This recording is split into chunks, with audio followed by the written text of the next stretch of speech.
अध्याय 4 रासायनिक आबंधन एवं आणविक संरचना। इसके बारे में आप लोगों ने इस पाठ से संबंधित बंध को पढ़ा है। रासायनिक बंध से अणुओं का बनना आपने पढ़ा है। अणु बनने के लिए संयोजकता बंध सिद्धांत पढ़ा। संयोजकता बंध सिद्धांत में आपने पढ़ा है कि कैसे आपका संयोजकता कोश, परमाणु में संयोजकता कोश होता है, वह क्या करता है, किसी अन्य परमाणु के संयोजकता कोश के इलेक्ट्रॉन के साथ साझेदारी करता है या इलेक्ट्रॉन का देकर या लेकर बंध बनाता है। इसमें आपने अतिव्यापन को भी पढ़ा था। अतिव्यापन 3 तरह का आपने पढ़ा था, SS अतिव्यापन, SP अतिव्यापन और PP अतिव्यापन। PP अतिव्यापन में आपने 2 प्रकार पढ़ा था।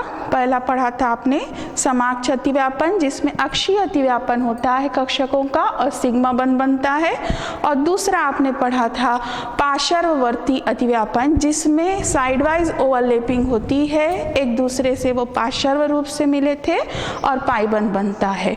हमने अभी तक एक चर्चा की है, उसमें ये बोला है कि जितने अयुग्मित इलेक्ट्रॉन किसी कक्षक में होते हैं उतना ही उस परमाणु का संयोजकता होता है। जैसे उदाहरण के लिए बेरिलियम को लेते हैं तो बेरिलियम के परमाणु क्रमांक को देखिए, परमाणु क्रमांक कितना है, 4 है।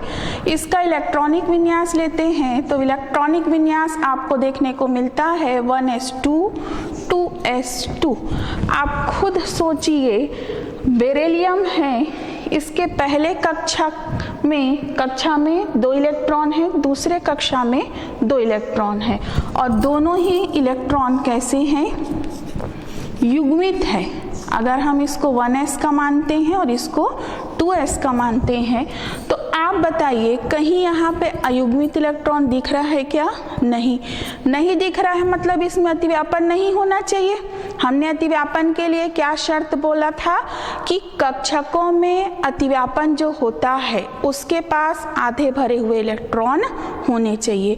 तो इसकी संयोजकता, किसकी संयोजकता, बेरिलियम की संयोजकता कितनी होनी चाहिए, कैसी होनी चाहिए, 0 होना चाहिए, क्योंकि इसमें कोई भी अयुग्मित इलेक्ट्रॉन नहीं है, इसलिए इसका कोई भी कक्षक है वो अतिव्यापन में भाग नहीं लेगा।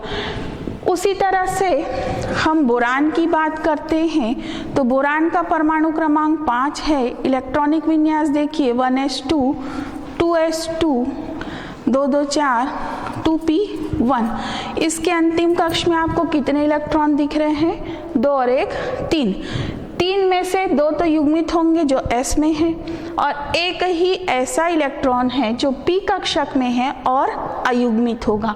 तो इसकी संयोजकता आप बोलोगे कितना होना चाहिए, अतिव्यापन में केवल एक ही इलेक्ट्रॉन भाग लेगा, मतलब इसकी संयोजकता कितनी होनी चाहिए।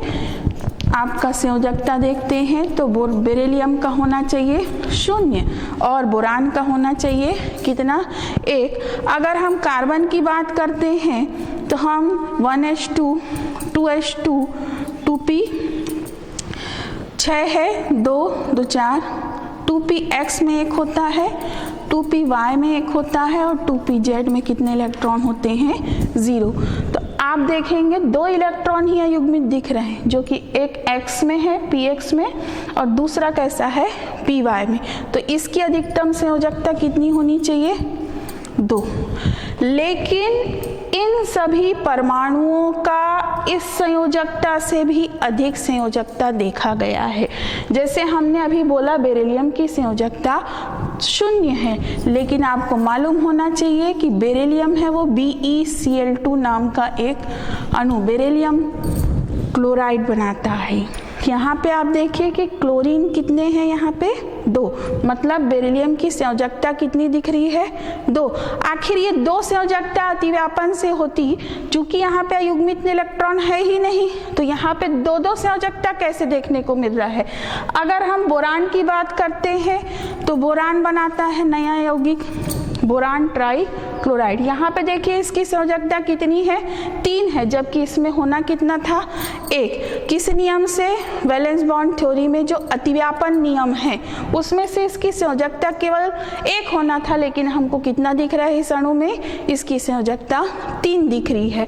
उसी तरह से अगर हम कार्बन की बात करते हैं तो कार्बन आप सबको मालूम होगा 4 संयोजकता दिखाता है और क्या बनाता है, मीथेन बना रहा है। अब यहाँ पे इसकी संयोजकता 2 होना था, लेकिन इसमें हमको कितना दिख रहा है, 4 दिख रहा है। तो आखिर अयुग्मित इलेक्ट्रॉन संयोजकता कोश में जितने हैं उससे भी ज़्यादा क्या देखने को मिल रहा है, उसकी संयोजकता। ये एक ऐसा प्रश्न था जिसके लिए फिर वैज्ञानिकों ने एक नई अवधारणा को जन्म दिया, और उसी अवधारणा को हम क्या कहते हैं, संकरण। संकरण एक मात्र कल्पना है। संकरण एक ऐसी अवधारणा है, एक काल्पनिक अवधारणा है जिसका उपयोग वैज्ञानिकों ने तब किया जब वो कुछ अणुओं के बनने को उनकी संयोजकता के आधार पर नहीं समझा पा रहे थे। तब उन्होंने किस परिकल्पना को नया जन्म दिया, संकरण। अब ये संकरण क्या परिभाषा है या क्या अवधारणा है, तो वैज्ञानिकों ने बोला कि जो अगर हम बेरिलियम को देखें तो 2s है यहाँ पे, इसके बाद जो खाली कक्षक होगा आपको मालूम होगा 2s के बाद कौन सा खाली कक्षक होगा इसमें, 2p। पहली कक्षा में s भी होता है और s दूसरी कक्षा में s के साथ क्या होता है आपका p किस अवस्था में है, 2p अवस्था में 0 इलेक्ट्रॉन है यहाँ पे। तो उन्होंने क्या कहा, जैसे हमने बोला अभी बेरिलियम की संयोजकता कितनी है, 0। यहाँ पे खाली कक्षक क्या अभी भी उपस्थित है, 2p कक्षक है, इसमें कोई भी इलेक्ट्रॉन नहीं है। अगर बेरिलियम को कहीं से कुछ ऊर्जा मिल जाए तो जो s कक्षक के इलेक्ट्रॉन हैं ये क्या होते हैं, उत्तेजित हो जाते हैं, एक्साइटेड हो जाते हैं और अगली कक्षा में कूद जाते हैं। तो यहाँ पे एक इलेक्ट्रॉन 2s में था, एक इलेक्ट्रॉन कहाँ कूद गया है, px 2px में। और इस तरह से अब आप देखिए 2 अयुग्मित इलेक्ट्रॉन हो गए हैं, 2 संयोजकता यहाँ स्पष्ट दिख रहा है।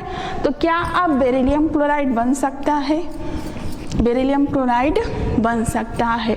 तो संकरण एक ऐसी अवधारणा है, एक ऐसी परिकल्पना है जिसमें ये माना गया कि जो इलेक्ट्रॉन अगर युग्मित अवस्था में हैं, अगर उनको कहीं से ऊर्जा मिल जाती है और बाद के कक्षक खाली हैं तो इलेक्ट्रॉन उन खाली कक्षकों में चले जाते हैं, जिससे उस परमाणु की संयोजकता अब क्या हो जाती है, बढ़ जाती है। तो हम सबसे पहले संकरण की परिभाषा देखते हैं। किसकी परिभाषा, संकरण की परिभाषा।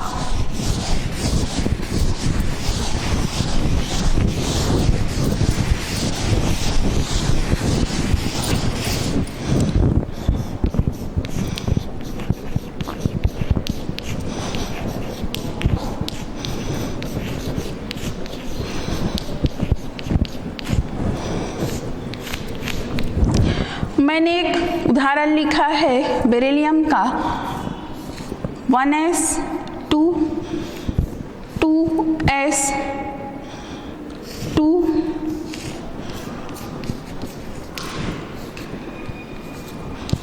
1s 2s 2 इस तरह से इसका इलेक्ट्रॉनिक विन्यास है और 2p 0। संकरण की परिभाषा ध्यान से सुनिए। बेरिलियम एक ही परमाणु है, अलग अलग परमाणु है क्या, बेरिलियम एक परमाणु है। इसके कई कक्षक हैं, इसकी कक्षा 2 है, पहला और दूसरा, दूसरे में कई कक्षक हैं। तो जब असमान आकृति, s की आकृति अलग होती है सबको मालूम है, p की आकृति भी अलग होती है। s गोली होता है और p कैसा होता है, डमरू के आकार आकृति का होता है। जब असमान आकृति और असमान ऊर्जा, लेकिन ऊर्जा में अंतर बहुत अधिक नहीं होना चाहिए। परिभाषा सुन लीजिए। जब किसी एक परमाणु, परमाणु भी कैसा होना चाहिए, एक होना चाहिए। जब किसी एक परमाणु के असमान आकृति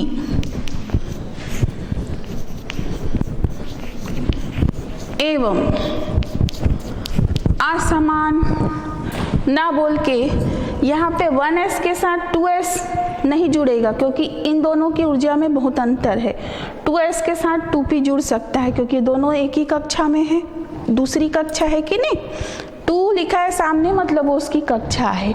तो इनकी ऊर्जा कैसी है, लगभग समान है। तो जब किसी एक परमाणु की असमान आकृति, जैसे S का आकृति अलग है और P का आकृति अलग है, एवं लगभग, लगभग इसलिए बोला है क्योंकि कक्षा एक ही है, 2 है, यहाँ पे भी 2 है, लगभग समान ऊर्जा वाले कक्षक आपस में मिश्रित होकर, मिश्रित होने का मतलब होता है एक दूसरे में मिल जाते हैं, मिश्रित होकर उतनी ही, जितने मिले हैं उतनी ही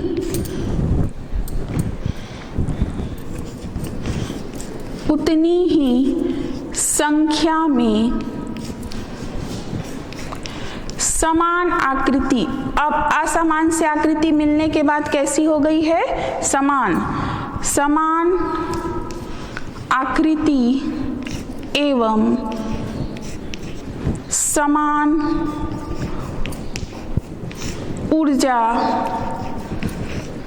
वाले नए कक्षक बनाते हैं।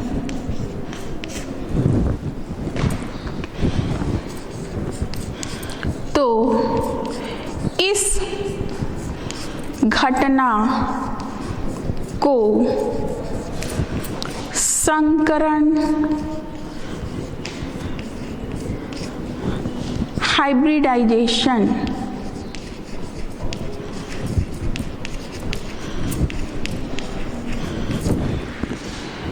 कहते हैं और नए बने कक्षक को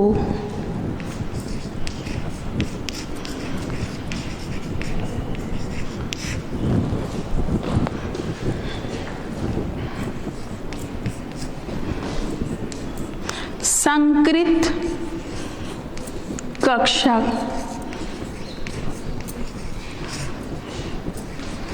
कहते हैं। परिभाषा फिर से देख लीजिए। हमने परिभाषा में क्या बोला, जब किसी एक परमाणु, परमाणु अलग नहीं होना चाहिए, एक ही है, जैसे आपका बेरिलियम का एक ही परमाणु है। जब किसी एक परमाणु के असमान आकृति, S भी हो सकता है, P भी हो सकता है और यह D भी हो सकता है, असमान आकृति एवं लगभग समान ऊर्जा, लगभग समान ऊर्जा का मतलब है एक कक्षक पहला है तो दूसरे या तीसरे के साथ वो संकरण नहीं करेगा, दूसरी कक्षा के साथ वो संकरण नहीं करेगा, क्योंकि दोनों की ऊर्जाओं में बहुत अंतर होता है।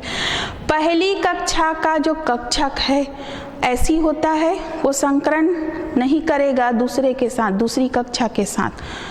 2s 2p के साथ कर सकता है, 3s 3p के साथ या 3d के साथ कर सकता है, लेकिन 3s है वो 2s के साथ या 1s के साथ संकरण नहीं करेगा, क्योंकि उनकी ऊर्जाओं में बहुत अधिक अंतर होगा। तो ऊर्जा कैसे अंतर होना चाहिए, लगभग समान ऊर्जा, बहुत अधिक अंतर उसमें नहीं होना चाहिए। लगभग है मतलब बहुत एक दूसरे के लगभग पास है। समान ऊर्जा वाले कक्षक आपस में मिश्रित होकर जितने मिले हैं उतनी ही संख्या में अब यहाँ पे नया शब्द आया है, असमान से आकृति कैसी हो गई? समान आकृति एवं समान ऊर्जा वाले नए कक्षक बनाते हैं। इस घटना को हम संकरण कहते हैं और नए बने कक्षक को हम क्या कहते हैं? संकरित कक्षक या हाइब्रिड कक्षक कहते हैं। अब उसका अपना अस्तित्व खो जाता है। जैसे 2s और 2p अगर मिल जाएंगे तो कितना है? हमने बोला ये उत्तेजित होकर इसमें चले जाएगा। ये इसकी आद्य अवस्था थी, आद्य अवस्था।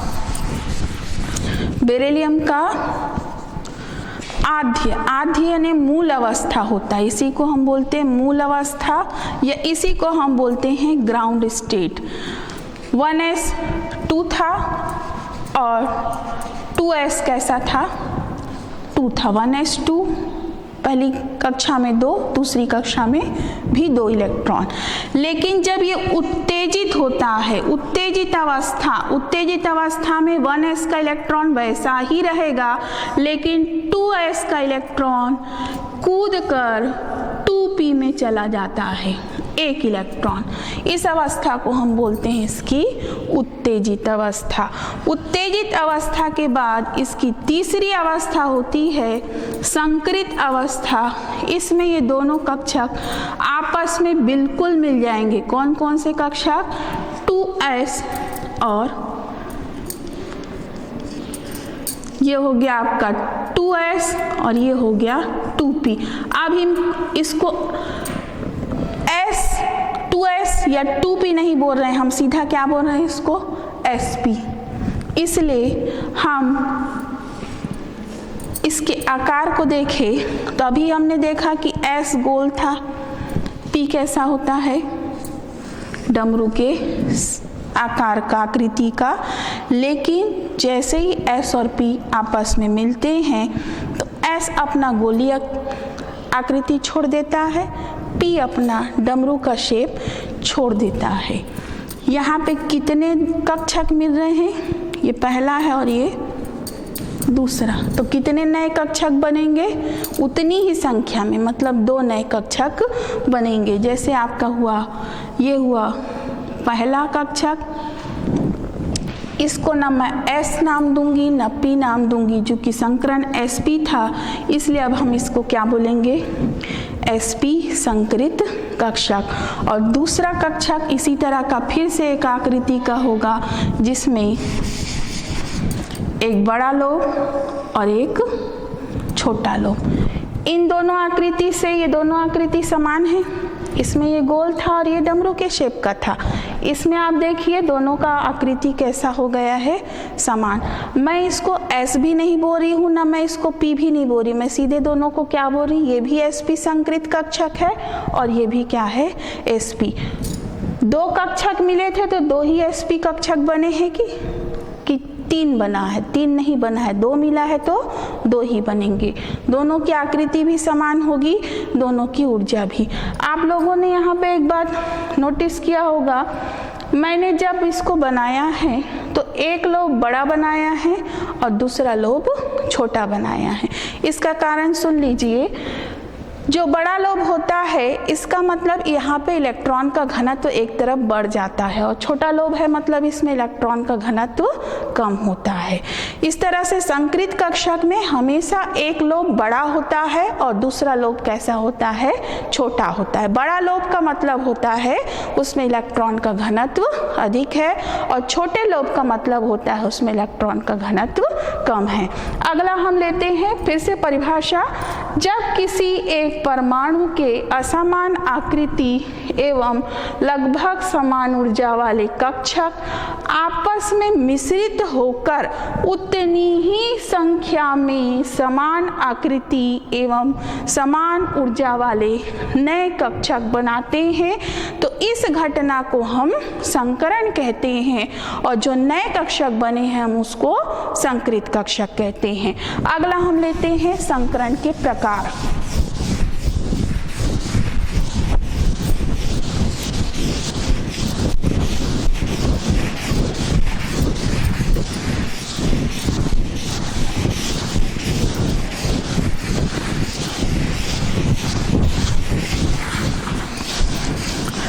संकरण के प्रकार बताने से पहले मैं उसके कुछ नियम बता देती हूँ। संकरण के कुछ नियम भी हैं।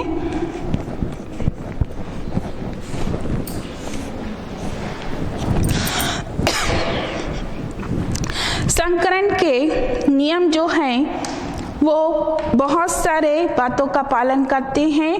पहला,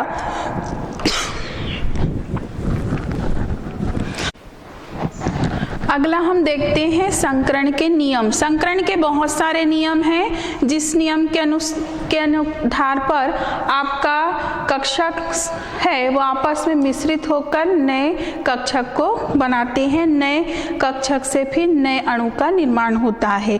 इसमें पहला नियम देखिए, एक ही परमाणु के कक्षकों में संकरण होता है। जब मैंने आपको परिभाषा लिखाया था उसी समय पहला ही शब्द लिखाया था, एक ही परमाणु के कक्षक आपस में भाग लेते हैं।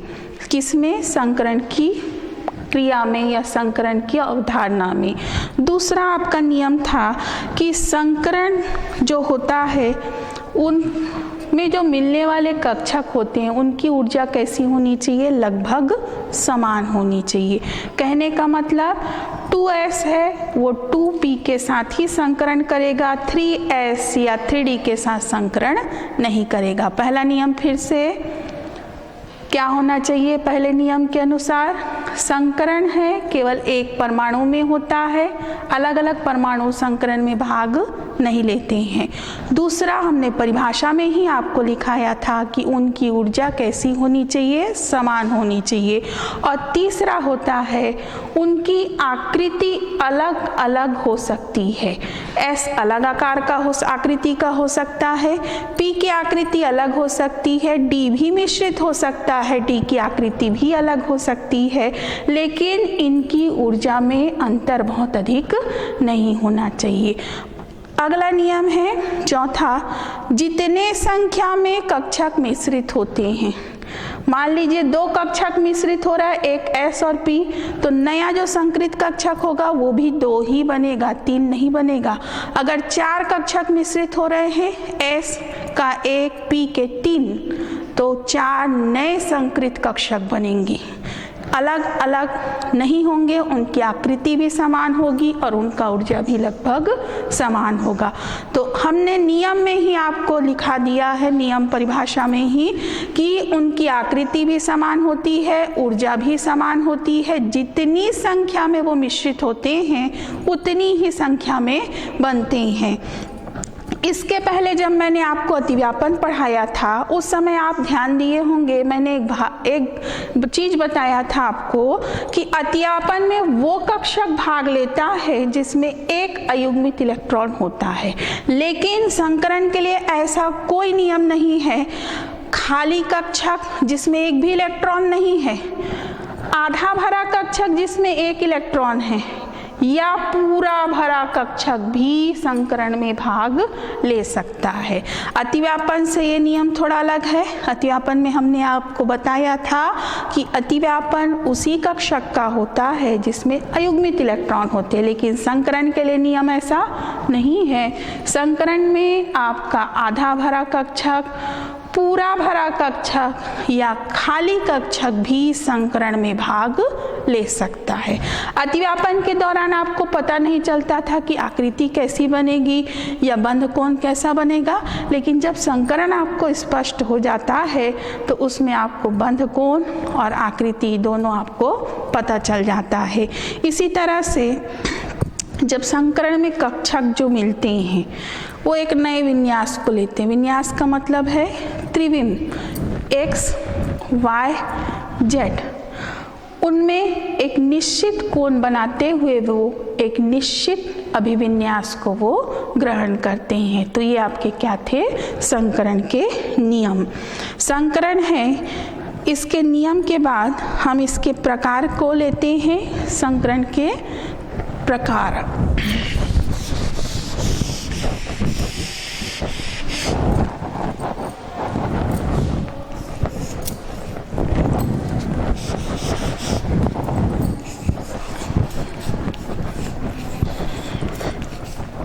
संकरण के वैसे बहुत सारे प्रकार हैं। जैसे आपका पहला संकरण है sp, दूसरा संकरण का प्रकार होता है sp2, तीसरा संकरण का प्रकार है sp3, चौथा संकरण का प्रकार है आपका sp3d, पांचवा होता है sp3d2,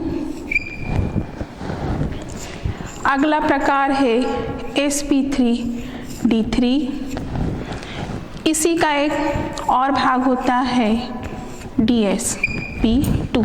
इतने तरह के संकरण अभी वैज्ञानिकों ने निकाले हैं। हम आपको आपकी कक्षा 11वीं में केवल 3 संकरणों का वर्णन है। पहला संकरण sp, दूसरा संकरण sp2, तीसरा संकरण sp3। बाकी जो आपके संकरण हैं ये आपकी कक्षा 12वीं में जो पहला पाठ है आणविक संरचना उसमें से और दिया गया है। पहले हम बात करते हैं पहला संकरण का प्रकार है हमारा sp।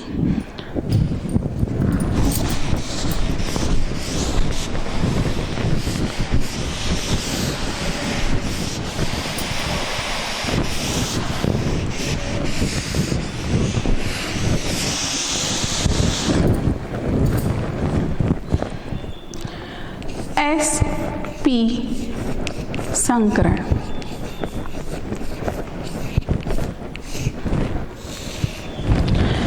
sp संकरण में आप नाम से जान रहे हैं, संकरण में एक s कक्षक और एक p कक्षक के बीच अगर संकरण होता है तो उस संकरण को हम sp संकरण कहते हैं।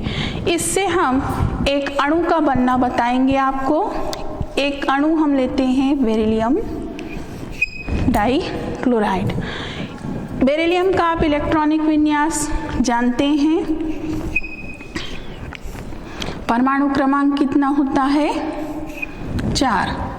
इलेक्ट्रॉनिक विन्यास 1s2, 2s2, 2p0। अब हम इसका आद्य अवस्था जिसको हम मूल अवस्था या इसी को हम ग्राउंड स्टेट भी कहते हैं। आद्य अवस्था का अगर आप इलेक्ट्रॉनिक विन्यास लिखेंगे तो हमने सबसे पहले लिखा 1s, दूसरा लिखा हमने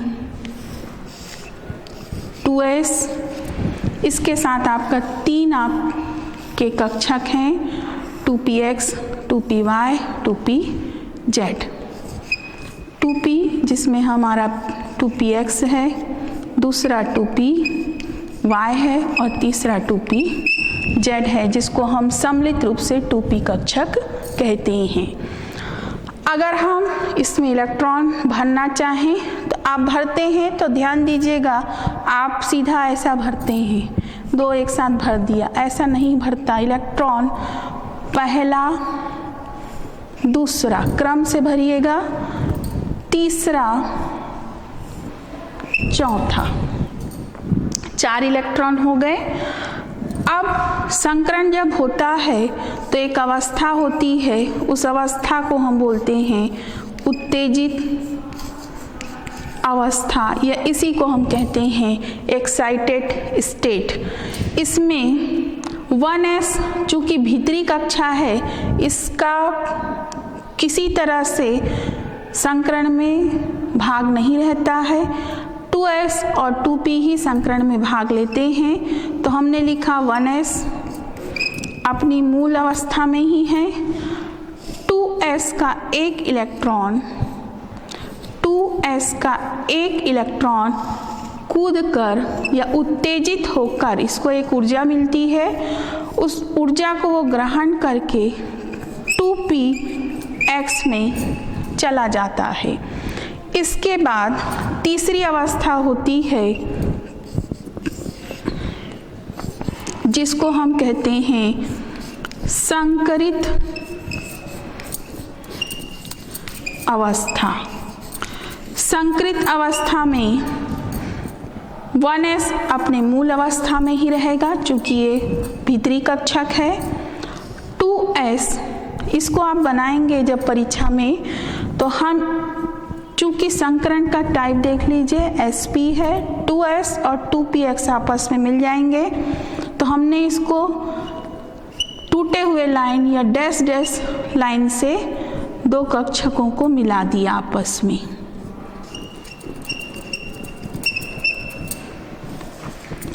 और इससे हम नाम देंगे, ना S नाम रखेंगे इसका, ना P, हम इसका एक नाम रख दिए SP संकृत कक्षक, जिसको हमने डैश लाइन से दर्शाया है। इसमें अब इलेक्ट्रॉन भरेंगे, दो मिले हैं, एक S का और एक P का, तो एक एक इलेक्ट्रॉन इस संकृत कक्षक में चले गए। अब आपके दो जो px और py हैं, इन्हें भी हम दर्शा देंगे। ये हमारा 2py था और ये हमारा 2pz था, जो रिक्त है और असंकृत है, ये संकरण में भाग नहीं लिया है। फिर से हम इसको लेते हैं। हमने पहले मूल अवस्था लिया 1s2 2s2, उत्तेजित अवस्था लिया तो 2s का एक इलेक्ट्रॉन 2px में कूदकर चला गया।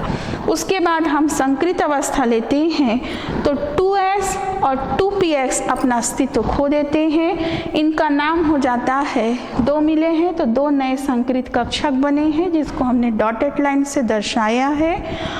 2py 2pz यहाँ पे असंकृत कक्षक है जिन्होंने संकरण में भाग नहीं लिया है। अगर हम इनके आकृति के हिसाब से देखें तो हमारा पहला था 2s, दूसरा हमारा था 2px। अब ये दोनों जब आपस में मिश्रित हो जाते हैं तो दो नए कक्षक बना। हमने थोड़ी देर पहले आपको बताया है, संकृत कक्षक का एक लोब बड़ा होता है, दूसरा लोब छोटा होता है। तो पहली कक्षा हमारी बनी, ये पहला sp संकृत कक्षक और ये हमारा है दूसरा sp संकृत कक्षक।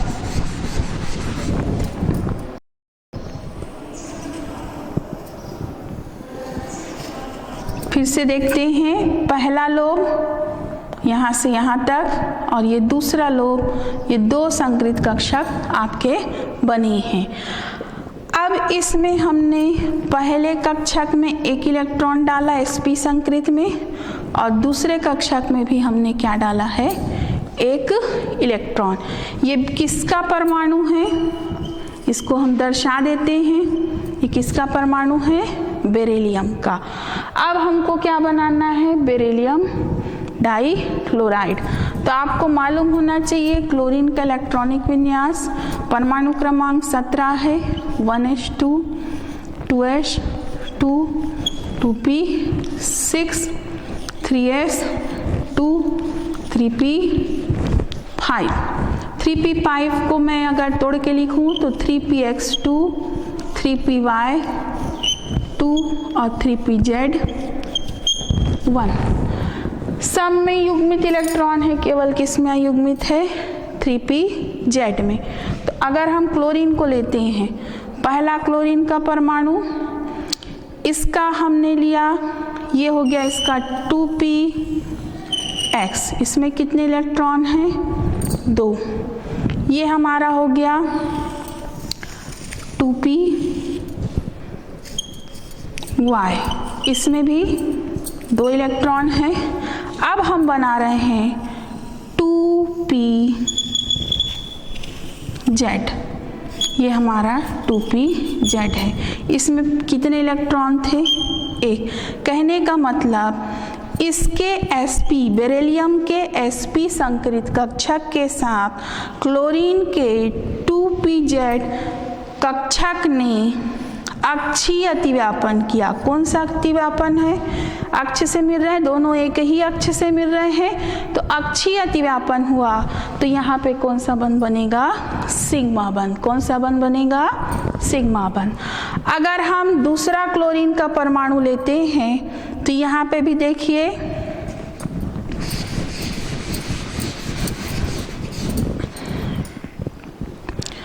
ये क्लोरीन का 2px, इसमें 2 इलेक्ट्रॉन, ये क्लोरीन का 2py, इसमें भी 2 इलेक्ट्रॉन, और दूसरा क्लोरीन के 2pz के साथ इसने फिर से क्या बनाया? अतिव्यापन किया, और फिर से ये क्या बनाएगा? सिग्मा बंध। अब इस sp कक्षक जो है, इनमें कितने इलेक्ट्रॉन हो गए? पहले एक एक था, अब कैसे हो गए? वो युग्मित हो गए। तो हमारी कौन सी संरचना बन गई है? बेरिलियम की डाइक्लोराइड। और क्लोरीन के भी देखिए सारे अष्टक 8 हो गए हैं, एक ही इलेक्ट्रॉन कम था, 8 हो गया, उसको बेरिलियम के साथ वह इलेक्ट्रॉन मिल गया। अगर हम इसको अलग रूप से दर्शाना चाहें तो एक चित्र और बना सकते हैं हम इसका।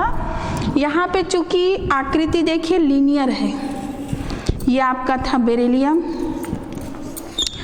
यहाँ पे बन रहा है कौन? क्लोरीन जोड़ा है यहाँ से, और यहाँ से भी कौन जोड़ा है? आपका क्लोरीन।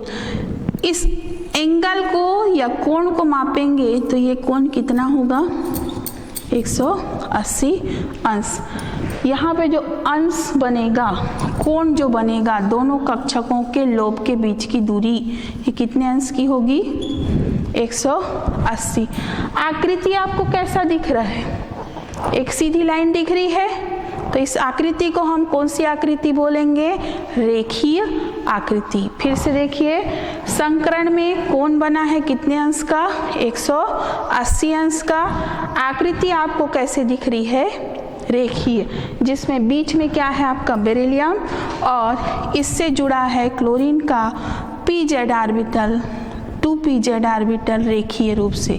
दूसरा इसी का चित्र और हम बना सकते हैं। हमने लिया बेरिलियम, पहला बड़ा लोब, छोटा लोब, फिर बड़ा लोब, ये sp संकृत कक्षक है, और ये हमारा हो गया पहला क्लोरीन, इसने ऐसा बंध बनाया, और इसने 2pz के दूसरे क्लोरीन ने इस तरह से बंध बनाया। यहाँ पे सिग्मा बंध बना, यहाँ पे भी सिग्मा बंध बना। यहाँ पे एंगल कितने अंश का हो गया? 180 अंश का हुआ, और आकृति आपको देखने को मिल रहा है रेखीय। अगर हम पूर्ण रूप से इसको दर्शाना चाहें तो कैसे दर्शाएंगे?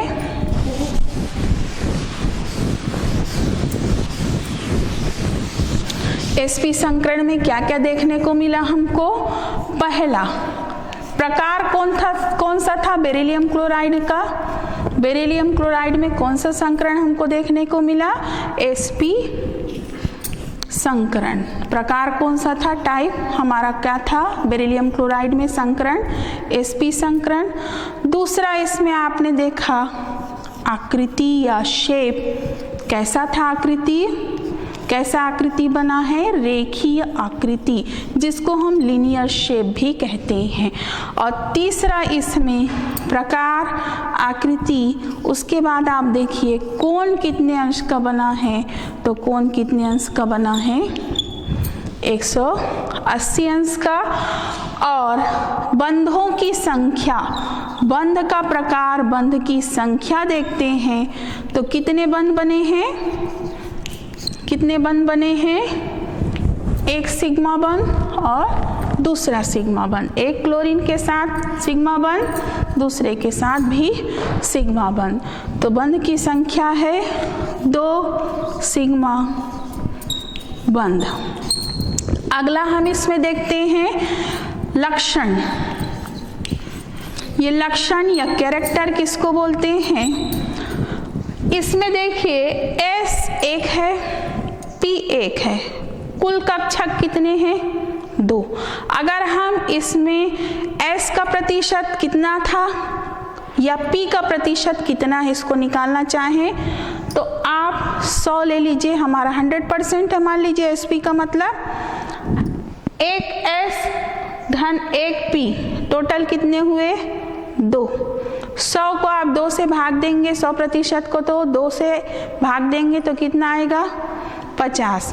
तो हम बोल सकते हैं चूंकि s 1 था तो इसका भी 50% लक्षण है होगा इसमें, और चूंकि p भी 1 है तो इसका भी कितना प्रतिशत लक्षण होगा इसमें 50%। फिर से हम इसको रिपीट करते हैं। बेरिलियम क्लोराइड का इलेक्ट्रॉनिक विन्यास 1s2 2s2 2p0। संकरण का प्रकार होता है इसमें sp संकरण। इलेक्ट्रॉनिक विन्यास समान अवस्था में 1s2 2s2 2px0 2py0 2pz0। जब एक्साइटेड होता है तो यहाँ पे 2s का एक इलेक्ट्रॉन कहाँ कूद जाता है 2px में। इस तरह से sp 2s और 2px आपस में मिश्रित हो जाते हैं, दो कक्षक एक s और एक p sp संकृत कक्षक बनाते हैं। sp संकृत कक्षक को अगर हम देखें तो ये आपका 2s 2px दोनों एक बड़ा लोब एक छोटा लोब, बड़ा लोब और छोटा लोब मिलाकर एक रेखीय कक्षक को जन्म देते हैं या रेखीय आकृति को दर्शाते हैं, जिसमें एंगल या कोण होता है वो 180 अंश का होता है। अब इस कक्षक में sp संकृत कक्षक में एक अयुग्मित इलेक्ट्रॉन है जिसके साथ क्लोरीन का 2pz ऑर्बिटल अक्षीय अतिव्यापन करता है और सिग्मा बंध बनाता है। पहले क्लोरीन के साथ सिग्मा बंध और दूसरे क्लोरीन के साथ भी यह सिग्मा बंध बनाता है। इस तरह से हम देखते हैं प्रकार sp। आकृति थी हमारी रेखीय लीनियर शेप जिसको हम कहते हैं। चूंकि लीनियर शेप में 180 का कोण बनता है, यहाँ पे भी बना है। बंध की संख्या 2 सिग्मा बंध है और लक्षण इसका s 50% और p है आपका 50%। इस तरह हमने sp संकरण को पढ़ा। धन्यवाद।